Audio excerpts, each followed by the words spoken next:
Okay, so it is my privilege to welcome Dr. Chanelle Wilson to speak with us about taking back our collective power. Dr. Wilson is an assistant professor of education in the Bryn Mawr Haverford College's education program and the director of Africana Studies at Bryn Mawr College. She has served as a public school practitioner, teaching secondary education students in the U.S. and around the world.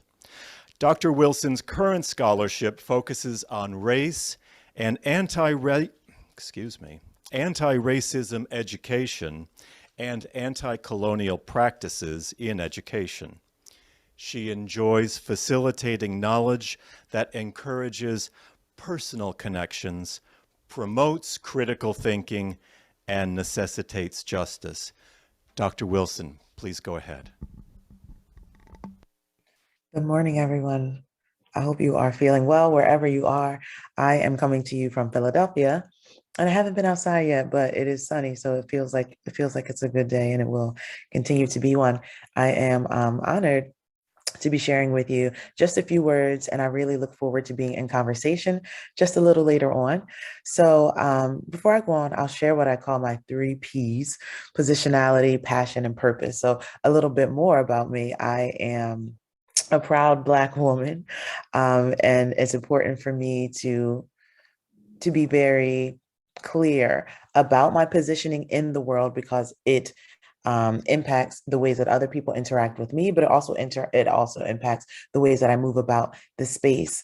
And so I'm also a Christian, and so my passion for social change, my passion for action really stemmed from that place, and also stemmed from my upbringing. And so my purpose is uniquely intertwined in those things. So teaching at Bryn Mawr, teaching in the education program, deciding on like my research agenda as one that tries to disrupt racism and colonial practices is wholly steeped in the ways that I was raised to think about the world, and the ways that critical consciousness was very important to my household, and to the ways that we interacted with the world, the ways that we thought about the world, and the ways that we thought about what we could do to make the world the place that we know it could be and the place that it needed to be.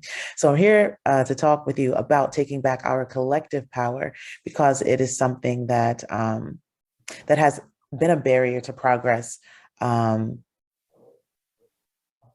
for hundreds of years, really.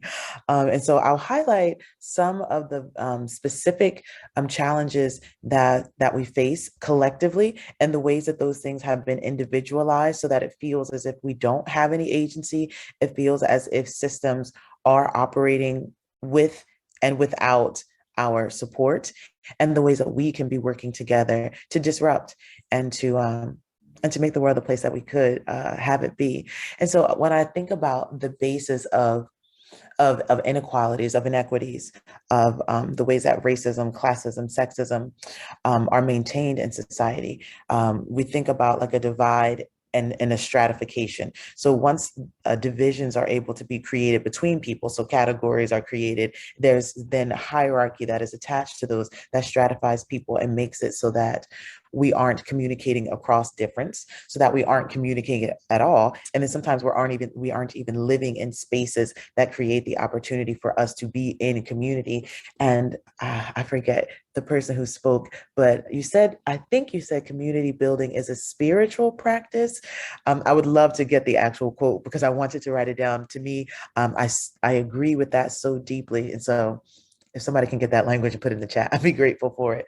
But yeah, this idea of community building, but if we're constantly being bombarded with ways that division stratifies, we will never be able to communicate for a greater good. And so when I think about racism specifically, a way of understanding it, and I'll actually put this in the chat, the combination of power, privilege, and oppression that impacts the subjugation of another person's life and experiences based in socially constructed racial categorizing and hierarchy. So for me, I'm teaching a course right now about urban education, but maybe it was probably maybe just 7 years ago when I learned that racism is not a genetic it's not something that can be found in DNA. The ways that we talk about race and racism as if they are biological is incorrect. So they're completely socially constructed. And even though I had cared about racism and I had been teaching about it, I never knew that it wasn't something that could be found within a person. And so when I came to understand racism as a social construct, it really ramped up my efforts for moving forward, because I think if it was literally just created by some people and then they got a lot of other people to agree with that, there's a way that we can counteract that idea, because it is just an idea. And so I'm thinking about the way that race and racism plays an important role in each of the struggles that we see in society that make it so that we are not pushing forward, that we are not making social progress for equity. And so the things that I think about are the prison industrial complex, the military industrial complex, which we're beginning to, which is always happening in the background, but one that we're like seeing specifically right now.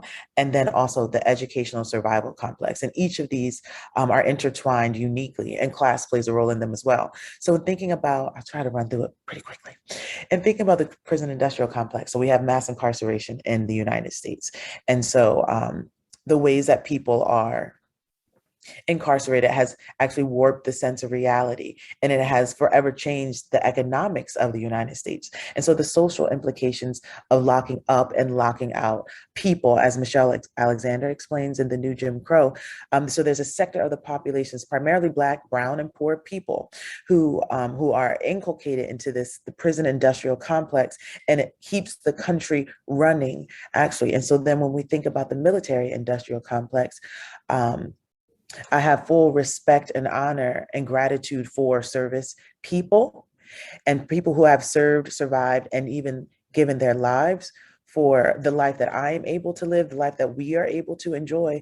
And in full recognition of this, I turn around and I think about what the country does for those people once they return, how the country supports people who are in reserves or in active duty. And so I have many of my students, when I taught in high school, chose to go into the Navy, the Army. And so and my uncles, obviously, getting to know their intimate experiences with mental health challenges that are never addressed by this military industrial complex, because the goal is that people are used for specific purposes, but their humanity is not always recognized in that process. And then thinking about the educational survival complex, which near and dear to my heart, because it is the work that I'm wholly steeped in.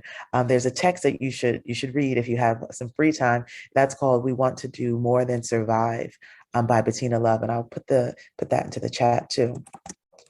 Oh, yeah, I'll put that into the chat in a second. So "We Want to Do More Than Survive" by Bettina Love is an amazing text that really talks about the history of education in the country, where we are, but where we could go. And so when I think about the United States mainstream education system, it has maintained social hierarchies for centuries. And it was established as a way to instill cultural values, develop literacy, and establish economic dominating networks, but those networks were not created for all people. They were mostly created for wealthy white men. And so when education became compulsory for all children, it was purported to equip working class people with base understandings to participate constructively and politically in society. However, it really turned into teaching people how to assimilate to ideals that had been established and normalized. And so the mechanisms of exclusion and control that are existing in education, the colonial practices of social imposition around religion, language, economics, and other cultural practices, and social sorting are foundational to public education. And so simultaneously, we have racial segregation and economic stratification that are at play based on the education that people have access to, based on different educational opportunities, and that impacts their outcomes. So the schooling system, the traditionalized schooling system, it was never intended for the thriving of Black, Indigenous, people of color, or poor people. And so what does that mean for the work that I do? What does that mean for the work that we do? Firstly, I think it means that we need to be honest with ourselves about systems that are in place, which is why I make sure to talk about each of these three things: the prison industrial complex, the military industrial complex, the educational survival complex, because these are things that all of us are interacting with, some more immediately and some from a distance, but we are involved in those things. But it doesn't mean that we have to just allow them to maintain themselves as they do. We can and we should critique and question those systems of power. And then we also have to think about economic justice and participation. So our dollars matter very much. How are we spending them? Where does the money go? Who is that money being spent on? And yes, we all pay taxes, a lot of taxes. we give up that money so freely without sometimes calling those people in positions of power and holding them accountable. And with political spheres is so complex, overwhelming, but you also don't always know what's actually happening. And so we can just dissociate ourselves from it. And those are the steps that we need to begin to take forward. And those are the steps that we can take together. So when I think about anti-racism, it's an action-oriented strategy for institutional and systemic change that addresses racism and other interlocking systems of oppression. And anti-racism explicitly names issues of race and social difference as issues of power and equity, rather than as matters of cultural and ethnic variety. And I love this working language about anti-racism because it helps us to focus on systems. And sometimes when we think about race, anti-racism, or racism, we're thinking about them as individual interactions between people. And yes, that matters, but also the systems are also at play. And so if we are working collectively together, we can do something about those systems. I'm going to put that language I just shared into the chat too, so that people have it. I just love it so much. And so thinking collectively and community, we cannot do it without each other. There have been no social strides, social movements that have succeeded with one or two people. So being in community and recognizing that we are community. So this is a beautiful community. I love sharing joys and concerns and making space for that. How do we open a community where people don't feel that they have to just come to us, but we're going out to them? How do we make space for people to be themselves, to feel comfortable, and to push forward? And thinking about community, there is power in our numbers and within our spheres of influence. And so for some of us, we may be teachers. For others of us, we may run a social group. You may organize people to go on hikes or walks. You may be retired. And so your social network is where you're doing a majority of your work. But what are the conversations that you're having with the people who you care about? What are the ways that you ask questions about the statements that are being made? What are the ways that we look ahead at current events, but also current events that we see brewing, and we get to talking to people about what we can and what we should do? And so I'll give another plug for tonight's social action meeting. These are the things that we can do. We can meet. We can come up with an action plan. We can decide this is our sphere of influence, and this is what we can impact. Sometimes everything is so big, but there's something small that we could do that feels small, but that makes a huge difference to those people who we're immediately interacting with and connecting with. So we have everything that we need to create the world that we want to live in, and we must call on each other as we move forward. And so there are different ways to give. It may be your time, it may be energy, it may be your funds, it may be your knowledge, it may be your social network.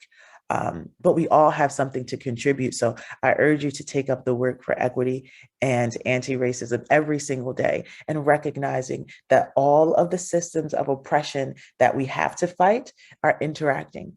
And so we can pick one specific area and we can focus on that. And then when we feel as if we've made some progress, we can choose something else, or we can hunker down and we can focus on that. But we do have everything that we need, and we have it in this space, and we have it outside of this space. So coming together collectively to empower ourselves and then bring that power outward and welcome other people into the space is the way forward. So thank you so much for your time. I am looking forward to your questions.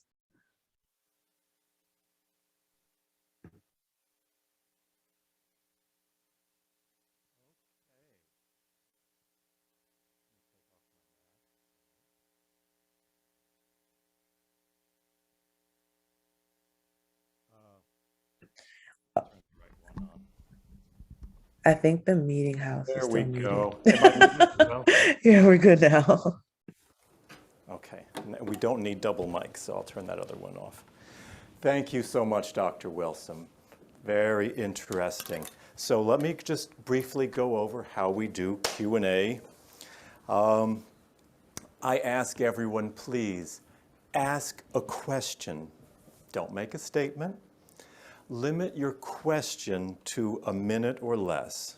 Now, we're always interested in hearing from new voices, folks who haven't spoken up in the past, so we'll put those voices up first. Now, for those of you on Zoom, we're going to alternate between the room and Zoom for questions, beginning with a couple of questions from the room.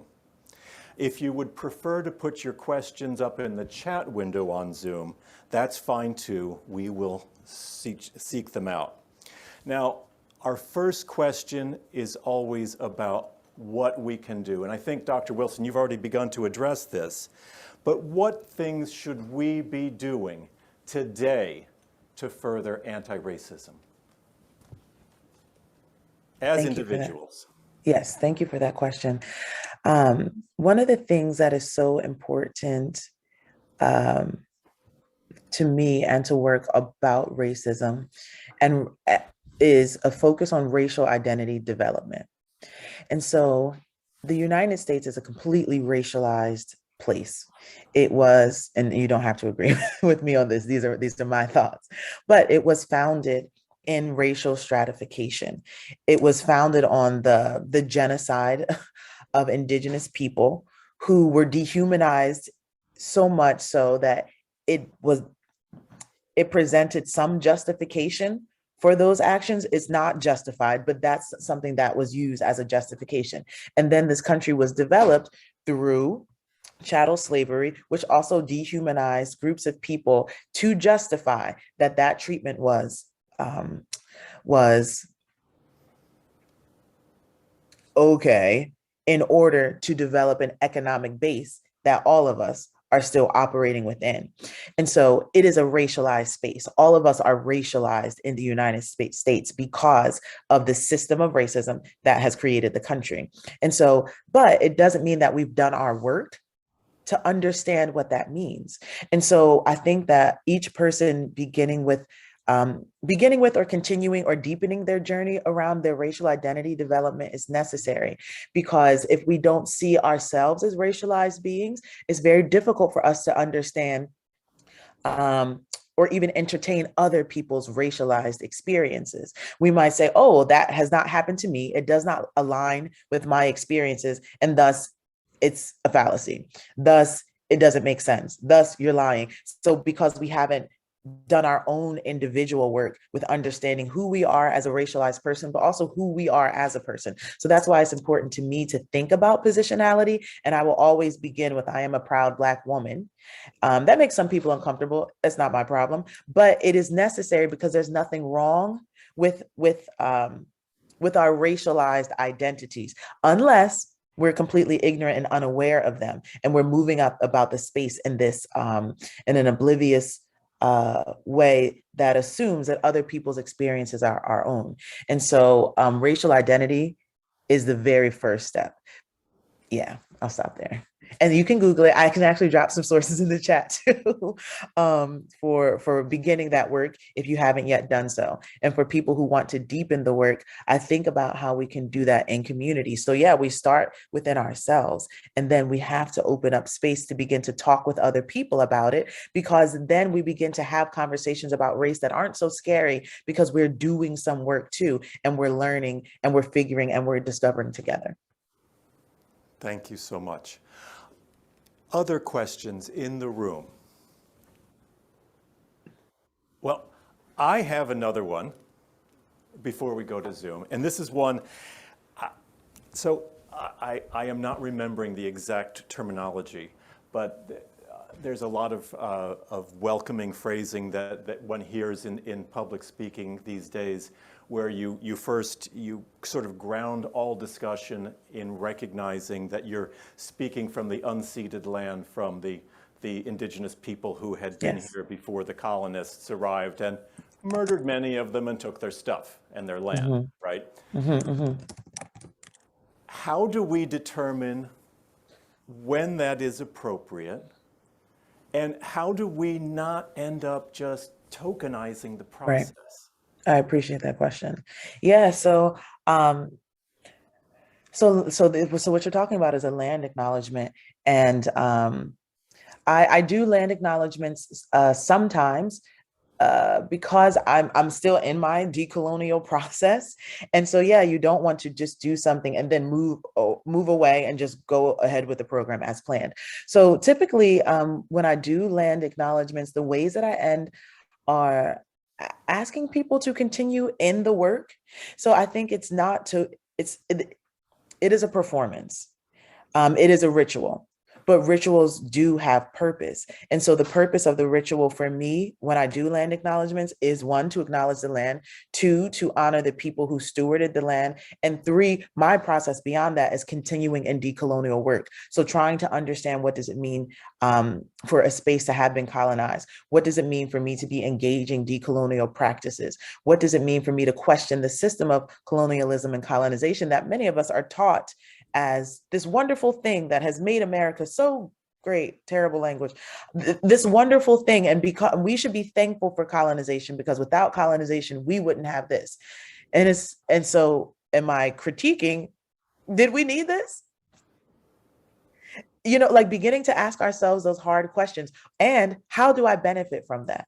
Okay, how am I benefiting from it? What can I then do on the other side of it? Maybe I'm talking with people about colonialism, colonization. Maybe I'm trying to engage decolonial acts every day. Maybe I am figuring out who are the indigenous people or indigenous groups that still exist, and going and asking, what do you need? And then working on that. So as long as I feel like if we put action behind that performance, behind those rituals, then we are moving away from tokenizing. But if we're just doing it because everyone else is doing it, and then we just move on and we never do any decolonial work, that's where we have a bigger problem. Thank you. Thank you. I loved what you said about the concept of saying to people, oh, we have all that we have now because of our colonialism. That's an unknowable.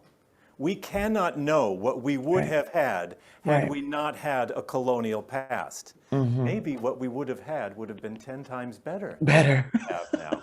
Right? We don't know that. Right. We do have one other question in the room, and it comes from Eric Sandhusen. Eric, come on up.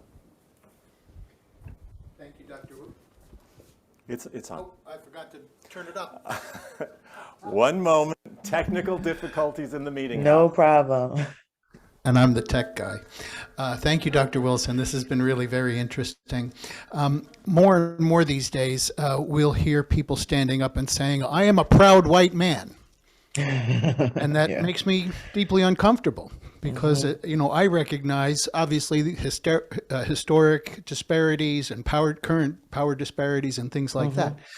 But my question that I would like some of your insight on is, how do we engage with that, which is now so becoming more and more prevalent around us? Thank you. Yes, of course. So the answer to that is still forthcoming. So I'll share just some ideas. So when I started by saying we each need to do our individual, like our racial identity development work and deeply engage that process, it's confusing. And it's confusing because whiteness in this country and around the world has been placed at the top of the hierarchy. And so I engage my proud Black womanness because it is something that is marginalized and minoritized. But to say, oh, I'm a proud white person, it makes some people cringe because it's like, really? And I get it. And the reason why I understand the feeling of the cringiness is because whiteness in itself, the ways that whiteness has been constructed is one that is violent. It brings harm. It wields power, and takes. It's always taking.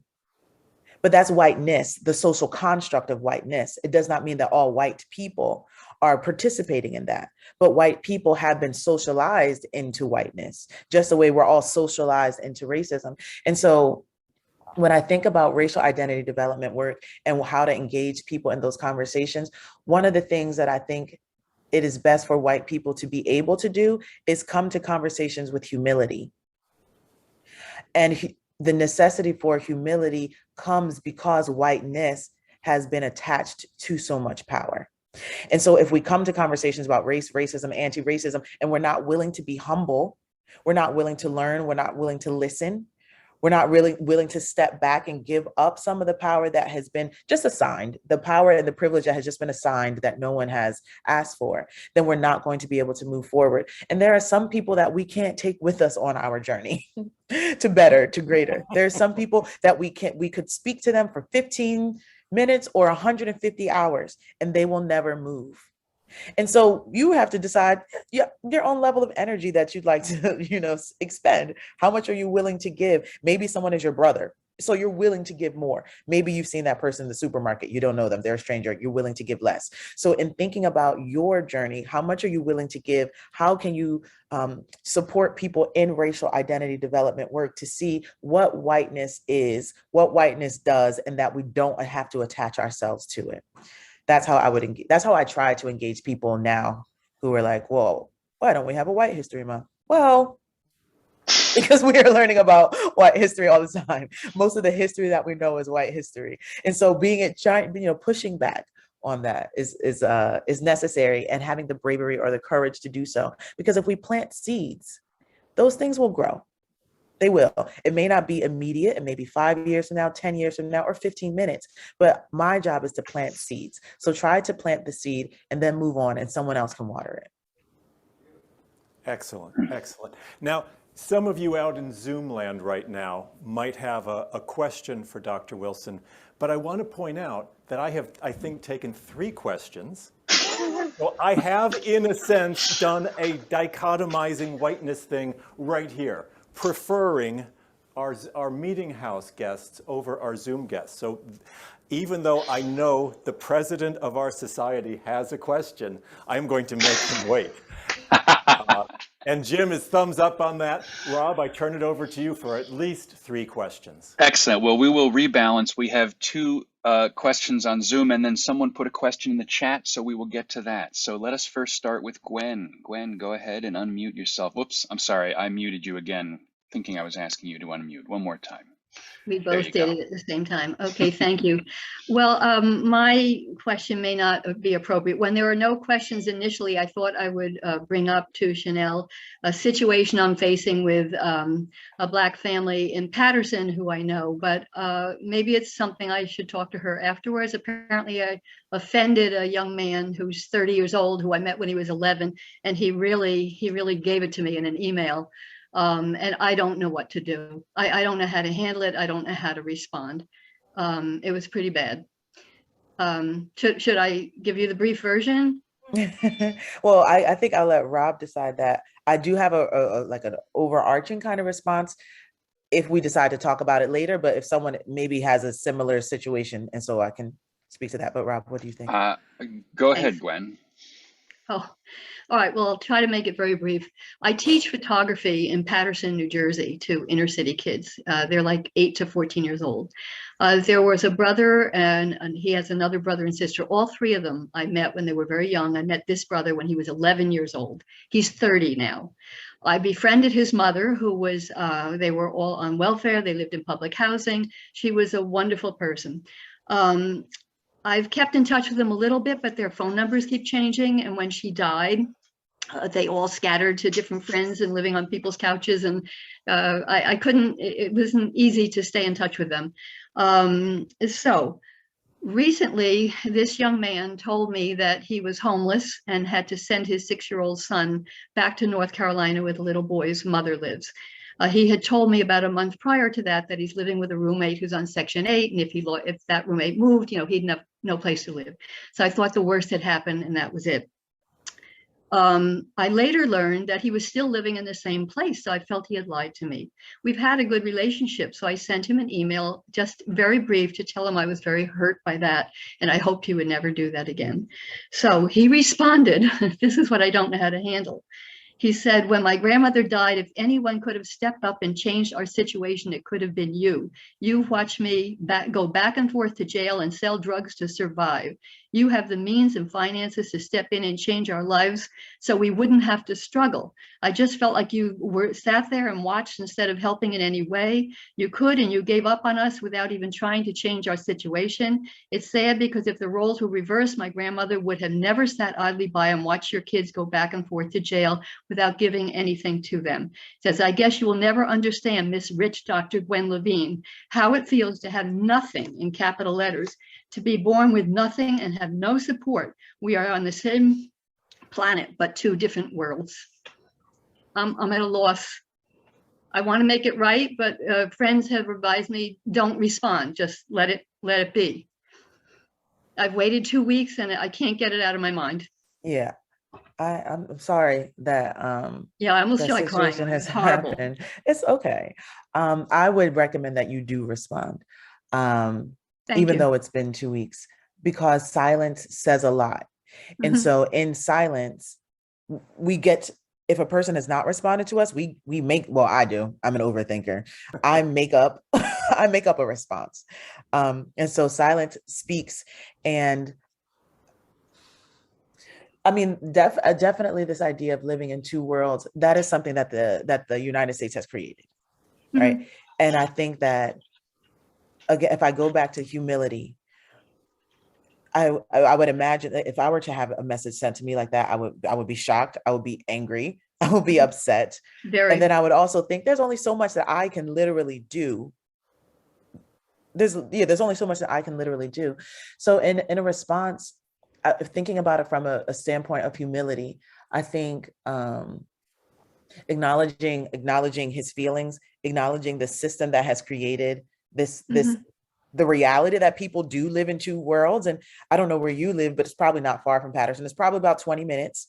And Yep. but the contrast of 20 minutes is amazing. Yes. It's amazing. And so the living in two different worlds is that, but you are not a savior. That's not your response. That's not your individual responsibility. And so communicating that in a way that doesn't do further harm, because this person is harmed. I don't think that you have any full responsibility in that harm, but it doesn't mean that they don't feel that. So what is your emotional response to, what is your emotional response to that? And then I would recognize that race is at play as well, and recognize that this is the system. So you might say, you're right, we live in two different worlds.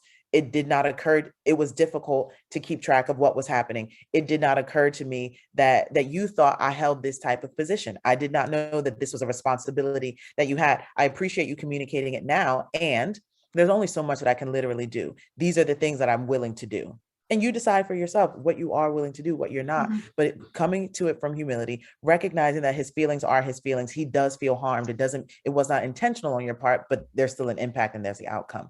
And then what are you willing to do? And also recognizing the social context. And then what are you willing to do? And just do that. Like, you have to do what you can do to live with yourself. Right. In full recognition of that person's feelings. Right. Yeah, it's painful. It's not that there's been an ongoing good relationship that I've betrayed, because it's been hit or miss. Most of the trouble he was in, I heard about after the fact. I didn't know what was happening. I didn't know he was selling drugs to earn money so he wouldn't be homeless. You know, I mean, these were 3 good kids. His sister had 4 kids in 5 years, and he and his brother have, you know, nobody got married, you know, the usual stuff. This is the one of only maybe 2 families that I stayed in touch with all these years. I mean, I've known him for since he was 11 years old. So but can I interrupt you? You said please. the usual stuff. And that makes me think of something. It makes me remember back to the systems I was talking about that just happened. And we say, oh, that's usual. And that's unusual. Yeah, I'm sorry. Yeah. No. But it doesn't mean that you can't save those people. You can't fix situations for people, but what you can do is think about, how do I create a space where this is now unusual? Mhm. Where people don't have to put their lives at risk in order literally to survive. The text I put into the chat, we want to do more. We don't want to survive. This country was not created for Black, Indigenous, people of color, or poor people to thrive. It was created for them to survive, to scrape by Mhm. any means necessary. And those means look very different based on our social positioning. So you can't fix that for him. But what can you do now to make it so that that's not the story for somebody else? Mhm. I wish I knew. I don't know. That's why I'm listening today Yeah. Thank you for that. and reading. Right. I read The New Jim Crow and all the rest, Mhm. thanks to Janet Mhm. Glass and her Being White workshop at Ethical Mhm. Culture. I appreciate you being in the work. Just keep going. And you're not going to be perfect. That's a colonialist way of thinking, like, oh, I messed up. I'm forever messed up. That's it. Let it go. The harm is done. I'm just moving on. That's a colonial way of thinking.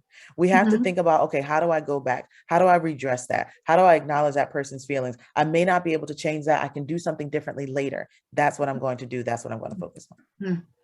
Thank you so much. Mhm. Thanks, Gwen. All right, Pam, are you ready for your question? You can go ahead and unmute yourself. There you go. Yes, I am. Very good. Go, You're go, go. on. Hurry up. Can you hear me? Hear you a little choppily. Try again. Go ahead. Hold on. I can hear you now. We're,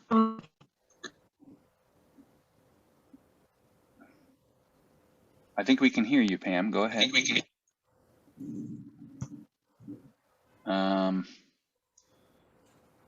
All right, Pam. I'll come back to you. You want to try right now? Yes. Go ahead. Can you hear me? Yes. Yeah. Okay. So what I'm going to say is that I feel that the news media, everybody behind me are the ones who are causing a lot of racism. For example, recently, and everybody knows that there was a woman who's being looked at for the Supreme Court, and it really bothered me that they said they her to take the position because she's Black. Or the woman in the election was Black who won her award. Basically, what I'm saying is they're there because they're Black and not because they worked hard all their lives and they've grown up and they've had good lives and work they had. But when the media goes and says, we want this person because she's Black, or we want this winner to be recognized because she's Black, that's a disturbing issue. Thank you. That's a comment, and I have a response to it. But do you have a question, a question to make sure that I'm giving you what you want? Yeah. So my question is, how do we get the media to stop the racism? How do we get people to stop looking at the color of your skin to determine your value in life? I mean, I don't think that the Civil War, I mean, the slaves who came here were looked at for their skin color. I think they were just abused and misused, and they took it too far. So, I mean, I think, well, their skin color did have something to do with it because people wrote about it. But they used skin color as a way of justifying enslavement of human beings and dehumanizing them. So thinking about how do we get the media to stop? We can't get the media to stop because the goal is to forever perpetuate racism because it's going to create hierarchies that maintain power at the top and disempower people as you move throughout different levels. So I think the media, unless you work in the media. Now, if you work at, if you are in the media, then that's your sphere of influence. So you can do something there. In producers' meetings, you can bring up, okay, well, why are we making this statement? Why are we doing this story? What is the impact of this? What is going to be the outcome of this? But if you are not a person who's in the media, and if you are a person who interacts with people who are judging people on the basis of their skin, racial identity development is a reason. So often people will look at someone else and say, oh, they'll use their stereotypes and the prejudices that are like ingrained in them through socialization. They will make judgments on that person based on the color of their skin, based on the city that they live in, based on their zip code, based on their educational level. And they will make assumptions and they will just operate within those assumptions and then they move on. And it doesn't matter. The difference is so great to them that they're able to treat people differently. But if we're operating and we're doing some racial identity development work, then we realize that people are only like 0.001 different, literally. That's it. But if we're not doing that deeper work to understand how much we are the same, and we're just espousing color blindness, like, oh, I don't see color, then why wouldn't you? There's nothing wrong with seeing color. There is something wrong with seeing color and then placing people on hierarchies based in that. So if we're doing racial identity development work, then we get so deep in that work that we realize how much we are the same by investigating ourselves. And then when we are investigating ourselves, we're able to see other people, we're able to listen to them, we're able to understand them, but that's not easy work. It's work that takes years. It's work that takes humility. And it's work that takes specifically white people being able to separate themselves from whiteness and move back into humanity, because whiteness is just wholly dehumanizing, and it is dehumanizing for white people as well as it is dehumanizing for the other people who have to interact with that and work around it and navigate it. So the racial identity development is one thing. Not wasting energy on people is another, but also recognizing that there is something that we can do. If someone says something around you that's racist, you don't just say, oh, that's my racist dad, I'm just gonna let it go. We have to do something, because people not having done something is what has gotten us to where we are now. Very good. I definitely agree with that. I just wish it would go easier. I wish it would go sooner. It's hard work. All right. Thanks, Pam, for the question. Let's go on. We have one question. Richard, I see you have your hand up, but there was a question in the chat. We'll do first from Elaine and Dan. Courses at liberal arts colleges like Bryn Mawr and Haverford have not traditionally focused on action. What do you see as the role of a liberal arts education in social action? That's a wonderful question, and one that I engage every single day in my work, and I'm constantly in fights, and it's annoying. It is stressful. It takes a lot of my energy, but it's worthwhile work.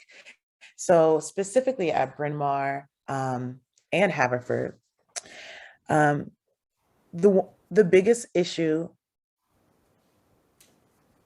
that I see from the inside looking deeper in is that liberal arts colleges are also, most private elite liberal arts colleges are dominantly white institutions that were created for and by wealthy white people for wealthy white people.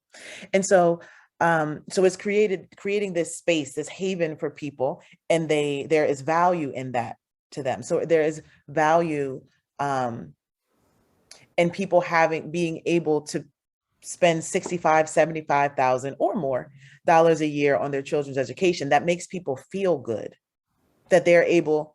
When I started working at Bryn Mawr, I didn't realize that it was elite or any of those things. I just thought the program sounded amazing and I wanted to participate in it. So then I would go around and I would say, oh, I work at Bryn Mawr, and people are like, oh, Bryn Mawr, how did you do that? And I'm like, well, I applied on like higher ed jobs. Like, I don't know. That's how I got. So there's this value, this elite status that people love. It brings them joy, but that elite status is exactly what makes it exclusive. But now, like, people of color, poorer people are welcome to spend money in those places, but they're not welcome in those spaces because it is created for wealthy white people. So my job is to get the institution to recognize, and then, okay, let's talk about the endowment. Bryn Mawr's endowment is now over $1 billion. That money, that amount of money is not ethically sourced. It's not ethically invested. It's not. And I work there. I get paid as a result of the money that institution. And so that's a difficult position for me to be in. I recognize it. I do. And so that their role in the action is to recognize their role in perpetuating inequality, hierarchy, creating havens for people to come and build powerful social networks that are exclusive to most other people, even students of color who are there. That's one role. The next is, in my fight with the college, is to make sure that anti-racism is not just language that they include in their mission statement because it's pretty and because everyone else is doing it, but how are you institutionally funding it? If we have all this money, why are we not using it to better? Why are we, and this is something that maybe people don't know about, but I guess it was almost a month ago, there was a student in a dorm, they don't know who did it, but in a student dorm, they wrote a racial death threat in the bathroom. 3 words, death to blank, and you can fill in the blank. Why does Bryn Mawr think it's okay to graduate people as racist? There's a swim requirement. You can't graduate without swimming. You can't graduate without taking a quantitative course. You can't graduate without taking 3 or 4 writing intensive courses. Why is it okay that we're graduating people who still think it's okay to do these actions? So the role of liberal arts colleges is to take seriously the language that they place in mission statements, to use the money that has been unethically sourced for a more ethical purpose. You have it, you're not giving it up, okay, fine. What can you then do with that to make people's lives better? And how can you institutionalize it in a way that people just feel so uncomfortable with being racist that they just have to give up?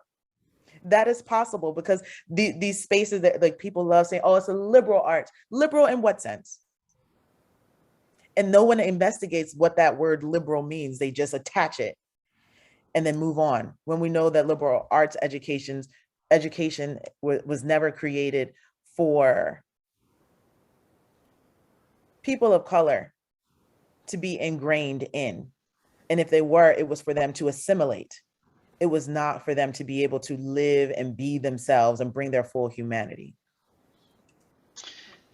Thank you very much for that response. Richard, let's go back to the meeting house so we can get a few questions there, and then we will come back and get you. Dwight? So I'd like to recognize Jim Norman. Jim, go ahead. Take your mask down. Oh, thank you, Dwight. Dr. Wilson, I just want to thank you so much for the very balanced perspective that you're presenting. In case I hadn't noticed, I'm an older white male. It's just what I am. Mm-hmm. For years, I've heard people, usually white people, well-intentioned white people, mm-hmm. say that it would be wonderful to truly have a post-racial society. And I guess it would be. It's a very two-edged sword. Uh-huh. And also, you're speaking of the need for racial identification development. And I think the way you describe it, it's just wonderful. But also, racial identification and development can lead to discrimination and oppression based on skin color. And it's a constant battle to find the balance that you're promoting, mm-hmm. to come down on the right side of that balance. So what more can we do, please, to prevent that concept from going off on the wrong track, and to make sure that it serves an ethical and has an ethical purpose and has a wonderful outcome. Thanks. Yeah. I think this idea of, so we have right and wrong, and then we have like doing our best. we have another angle to that. So I'm thinking about, how do we do our best? And when people are not doing racial identity development work, when they're beginning that journey, I told you, it's hard work. It's not easy. It requires, for many people, it requires a whole investigation of their entire life in really difficult and critical ways. And so therapy is necessary when you're doing that work seriously. I'm laughing, but I'm not joking, because you're going to have to be vulnerable. You're going to have to uncover really harmful experiences that maybe you perpetuated, or maybe you witnessed, or maybe you just heard about. And that work is difficult. And what happens is people give up on the process because it's hard. And if you're white in this country, you haven't had to do too many things regarding whiteness that are hard. You've had some difficult experiences. Life has happened. Those are circumstantial, but it has not been because you are white. And so when people get to that tough work, it's easy to just set it down and go away and go back to, just go back to what felt comfortable. And for some people, they just dive really deeply in to racism and hate because that's comfortable too. If that's the ways that you have been socialized, you're just going to stay there because you're looking for comfort. And so making sure to nudge people forward in and through their discomfort, or to push yourself through your discomfort. There is no way for you to be a better person, and specifically a better white person, without being uncomfortable. And I don't mean like discomfort like a paper cut. I mean discomfort as if like someone has taken a box cutter and they're just going down your skin, and they keep going. It's uncomfortable. And if it's not that deep, then the work is not actually being done. You're supposed to cry. You're supposed to be angry. Some people engage guilt, but guilt is a cue for you to do deeper work, and you move through that. But it's difficult, it's hard, and you have to keep going. When you stop, and as many people do, or you have a critical encounter where you see race or racism at play, and then you just go back to your life, you veer off, you take the next exit, and you go back home, that's where it's dangerous. So I encourage people to just keep going. And you will be better on the other side. You will feel more comfortable. You will feel more prepared to engage in conversations. You will feel as if there is something that you can do, but that's only because you've continued in the process. Excellent. And we have another question in the room. Susan, yes? Please come up front. Hi. My question is, since you're at Bryn Mawr and Haverford, how's affirmative action working for them? I'm from Amherst College. I was under affirmative action. I think Project 2000 was my application. And they seem to nurture us freshman year, but sophomore year, they drop us like a bad brick. So is that how it goes at Bryn Mawr? Or how does affirmative action go there? So there's definitely more purposeful strides to make the campus actually diverse. So representing not just racial ethnic diversity, but also like class-based or economic diversity. But like I was saying before, what ends up happening is that people are invited to this space, people who had been othered for say about 60, let's pick it 75 years.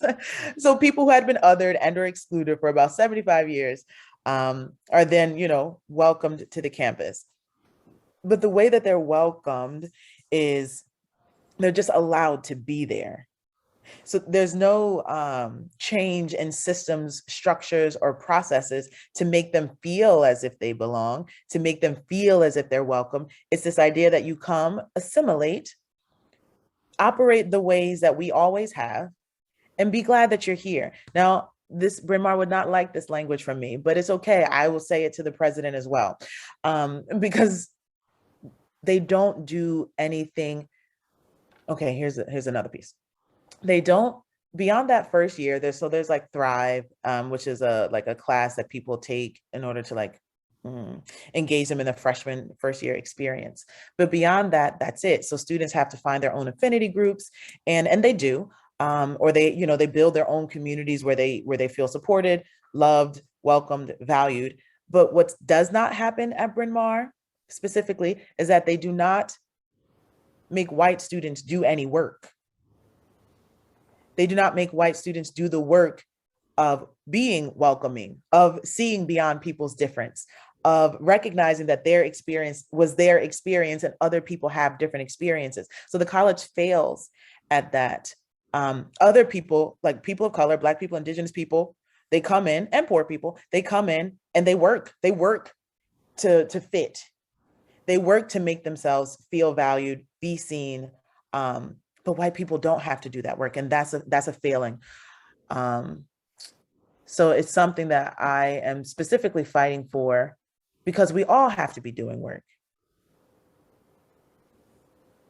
Thank you. Thank you. So we've gotten to hear a couple of questions in the meeting house, and I'm wondering if there are any out there on Zoom. Rob? There are. Thanks, Dwight. Richard Askins, go ahead. It is your time up here. Go ahead and unmute. Okay, thank you. I have a question, or I'd like your opinions, Doctor, on reparations. And before you answer, just like to define it a little more. First of all, I'm for it. Second of all, I'm an engineer, retired engineer, and I've done some back of the envelope calculations. Economics tend to snowball. And I've seen some estimates and come up with some estimates myself that would basically bankrupt the country. So if there are to be reparations, it would be more, or at least partly, a symbolic type of thing, but with, real payments. I'm not saying it should be a trivial payment, but there's no real way to totally give back what has been lost. But I just don't, with those considerations, I'd like your opinions on reparations. Yeah, I think about it sometimes, and other times I recognize that this country has always stolen from people. So why would there be anything different?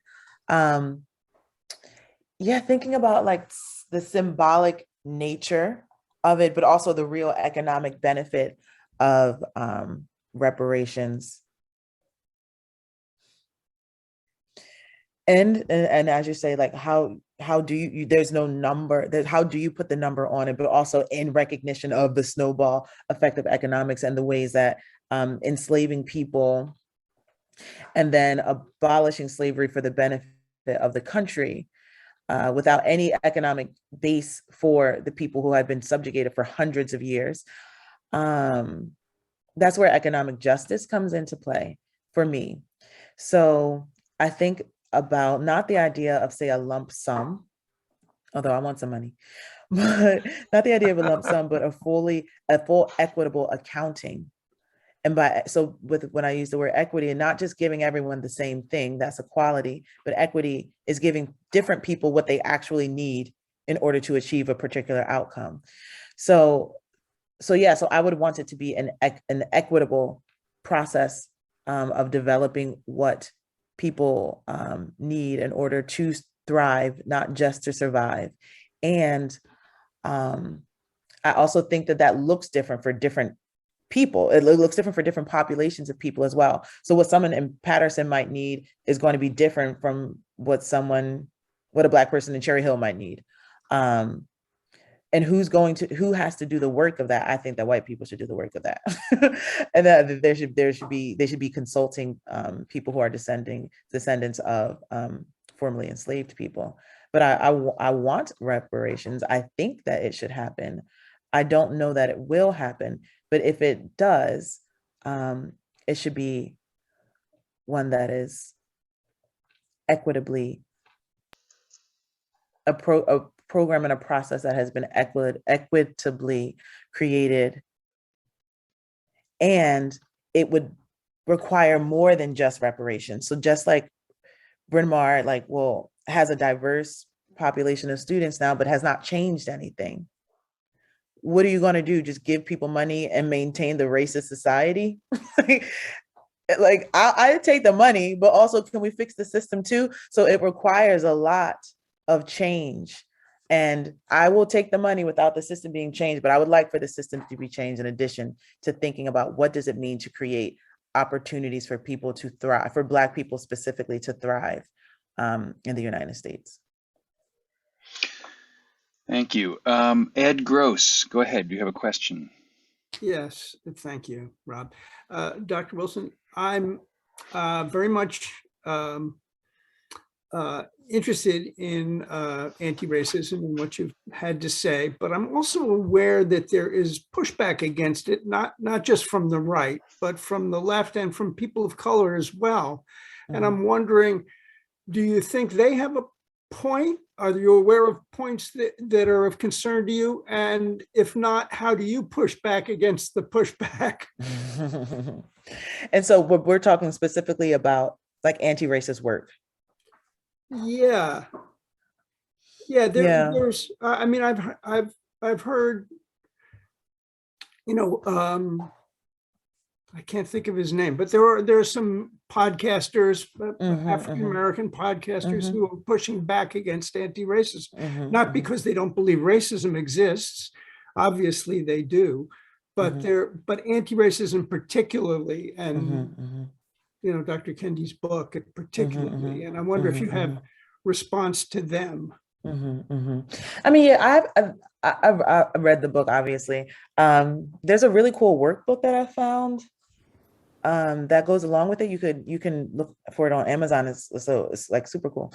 But anyway, I struggle with some of his. I don't struggle. I just don't agree with some of his statements about anti-racism. But I don't have to agree because I'm not him. And all Black people, all people of color don't have to agree on the same. We don't have to agree on the same process to come to a worthwhile outcome. So I'll say that first. I think about people who push back on racism, who push back on anti-racist work, or it's like saying a post-racial society. So they say, oh, we've made so much progress. And it's like, and we have so much more, there's so much more that needs to be done. So I think that there are people who get stuck in the progress. And the deeper work takes more work. And I obviously don't know all of these people individually, but some of the people I've interacted with, they're like, oh, it's good enough for now. And oftentimes it's because they've been able to individually achieve something that has made their life comfortable, that has made them feel as though they've done the work that is necessary, and that's it. And I think specifically for Black people who get to that place, good for you. Please stop talking. Let somebody else pick up the work from where you are, because then it distracts and it creates a division. And when we have that division, then and the disunity, then other people, this happens at last year, 2020. So Bryn Mawr had a strike that was led by Black women students. And there were people who said, oh, but all the Black students don't agree. Why would they? They're different people. They have different experiences, different backgrounds. They don't need to agree. Why must they need to agree in order for progress to be made? But that's something that people do most of the time with Black people, Indigenous people, people of color. They look for the holes, and they look for the holes in the unity, and they exploit the holes in the unity. And so for some Black people, they're like, okay, we have to have a united front, because if we don't have a united front, then people are able to poke at the holes. We can't have any holes. And what that does is it creates this space where people feel as though they must be perfect. Our statement must be perfect. Our blank must be perfect, because if it's not perfect, then it won't be valued. And if it won't be valued, then we won't get anywhere, because they don't value us. And that's really what it comes down to. You don't value us. You don't value us as human beings who have a range of experiences, expectations, opportunities, etc., you think that everybody needs to think the same thing, everybody needs to do the same thing, and everyone needs to agree on the same thing. And so that's something that frustrates me, but it's also something that I just like to attend to, recognize a conflict, but then go to the root. The root of it is that you don't value the people. If you knew the people needed this, you just do it. But you don't value the people, so you look for holes and opportunities to not do what's necessary to be done. And so I don't like, I like some podcasts, but I think that the internet has given too many people a platform, but it does open up space for us to see this range of opportunity, range of experience, range of like perspectives, but also still do what we know needs to be done. And those people can live their happy little lives over there. And there's still a lot of other people who are struggling. There's still a lot of other people who need, and we can attend to those people. Thank you very much. Dwight, we do have another question in Zoom, but it is the meeting house's turn, so go ahead. And I know that Lisa Schwartz has a question. Please come on up, Lisa. Thank you so much, Dr. Wilson. This is such an important platform, and I want to thank you for giving it and your insights. And I want to thank our program committee for inviting you, because these kinds of platforms, I think, are so very important. But one of the things that I wanted to say, and it will lead to a question, is I live in Teaneck. Our meeting house is in Teaneck. And Teaneck has always prided itself on being an integrated community. We were the first to voluntarily bus our children so our schools would be integrated. And we have a richly diverse community here, and continuing to struggle to deal with the issues that we confront. In the 1990s, something terrible happened here in Teaneck, which you may know about. A white officer killed a young black boy named Philip Pennell. And it kind of changed my life, because I had young children in our school systems. I'm a social worker. And the community, there was violence that broke out. It was a really terrible time. And a number of us came together, both in the black community, the white community, and we came together, in fact, right here in our meeting house, to begin the work of facilitating dialogue groups. So people would come together and just in a circle and talk together and really try to understand each other. And we did this all over town. And we did this for a course of probably well over a year. But leading to my question, when I facilitated some of these groups, and two issues came up regarding our educational system and from a lot of the young black parents. And the two issues that came up, one was that our tracking system. You know, we prided ourselves on having these integrated schools, being a wonderful model community, yet walk inside our schools and who's in the honors classes? A lot of whites and who were in the lower tracks, right? So this was an issue that came up and became a controversy about tracking. Should we do away with tracking completely? So that's my first question, you know, how you feel about that. And the second issue that came up is one till this day I really struggle with and think about a lot. There were a group of black parents who felt that their children would be better off in all black schools, because it was still dominated by whites and their kids were not getting the education that they should get, and it was just too hard a fight, and that they would be better off and would be more empowered if they were in all black schools. So that's the second question I have for you, your feelings about that. Thank you for those questions. Oh, so many feelings. Attending to the first question about tracking, this is how whiteness works. Whiteness will always create a space where whiteness will dominate. And so whiteness will always be wielded. So even if we have an integrated school, we've created these systems that perpetuate hierarchy. So who's on the top, who's on the bottom? And just like in society, the ways that it has been created, who's on the quote top, who's on the bottom. So schools mirror society in every single way. And It happens because that's the way that the traditionalized school system was created in the United States anyway. And it also happens because whiteness is in all of those spaces. And oftentimes white people are in those positions of power because the country created it so that white people could assume and take on positions of power. And it's not that anyone else, Black people, Indigenous people, people of color, it's not that they couldn't, it's not that they aren't knowledgeable enough, capable. It's not about any of those things. The difference is that just white people get the access, white people get the opportunity. And for hundreds of years, everyone else was excluded, literally. And so then we're like, okay, we're like, 60? We're 60 years into like federal mandates regarding integration. Integration, I think, is one of the things that I think that people should be around each other. I think that people should be respected. I think that people should be able to spend their money in stores or drink from water fountains that they want to. But integration was one of the things that killed education for Black people because I shouldn't say all, but I mean, there's like academic work around it. Most Black teachers were fired because it's not that when integration happened, white students weren't then being bussed into Black schools. That was not going to happen.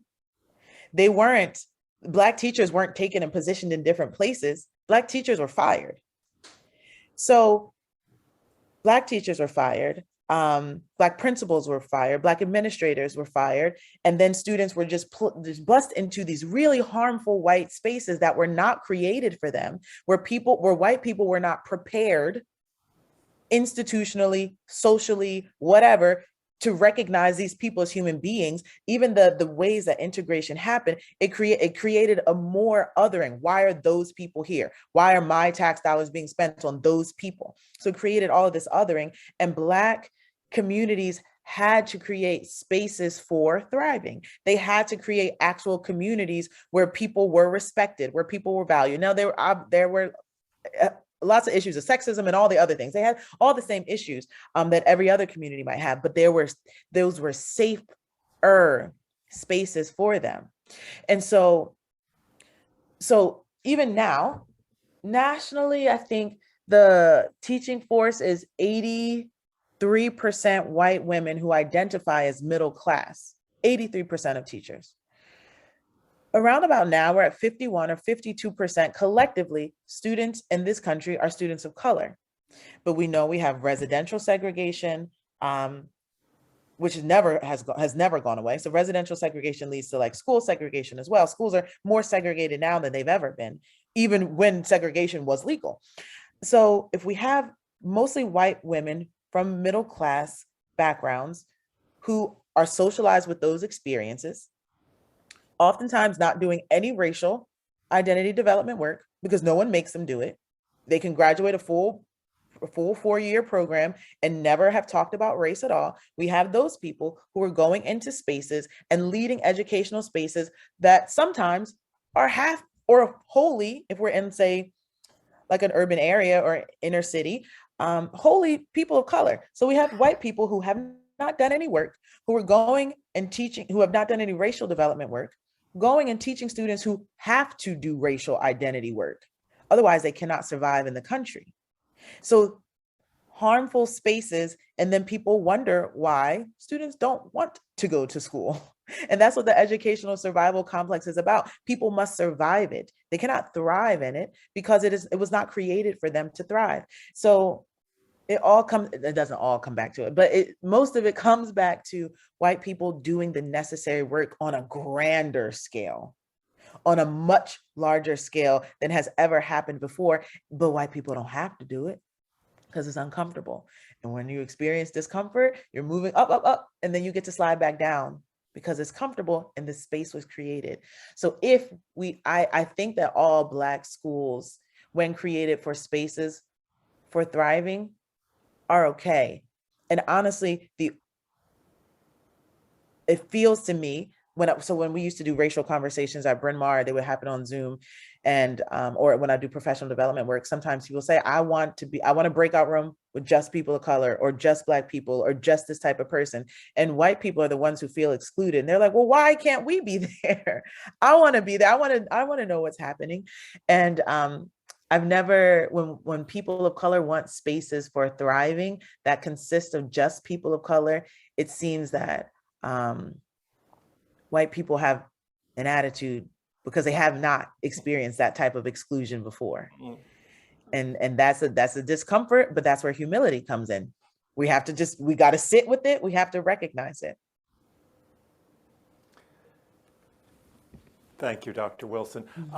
Rob, I saw the drama unfolding a little bit on Zoom. I know Lucy has a question, and she understands that we are about out of time, but I want you to please read Lucy's question and allow Dr. Wilson to respond.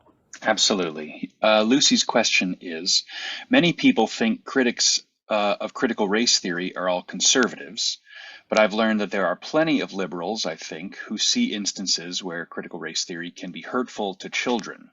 What is your opinion on that? Yes, I work at a liberal arts college. You would not imagine the amount of racist things that people say in faculty meetings, and no shame. So it's not just conservatives who have issue with critical race theory or just attending to race. And that's what critical race theory does. It attends to race. And it highlights it, it spotlights it, it gives people permission to see from a racial lens. And that is uncomfortable for white people. So when people say that critical race theory is hurtful to children, they mean white children. Because all other children are experiencing racism. Some from the moment they're born, some before they're even born because their mother's experiencing that. So they're already experiencing it. They mean that it is harmful for white children to have to encounter truth, to have to encounter reality, because white comfort is always privileged. It is always prioritized. So when people have issue with children learning about race, they have issue with white children learning about race. Black children, I grew up in Marlton. Marlton is like right next door to Cherry Hill, very white area. I learned from probably like my memories, probably around 2 years old or so. I had to learn how to navigate white people. I had to learn how to exist in white spaces. I had to learn how to still be proud of myself in white spaces. So that's why I say I'm a proud Black woman, because if I was not taught that, if I was not explicitly taught to be proud, taught to be happy with who I am, taught to be happy with the color of my skin, then society would have taught me that it's bad, that it means all of these things about you. So Black children of color are being racially developed on purpose because we have to be. The issue, just like the issue at Bryn Mawr, people of color are brought in, but white people are not made to do any work. They're not made to be accepting. They're not made to see people as human beings. They're not made to like investigate the dehumanization that has created whiteness. And that's the problem. Children need to talk about race because they're in a racialized world. Their experience. So one thing the story that I'll share and then we can stop.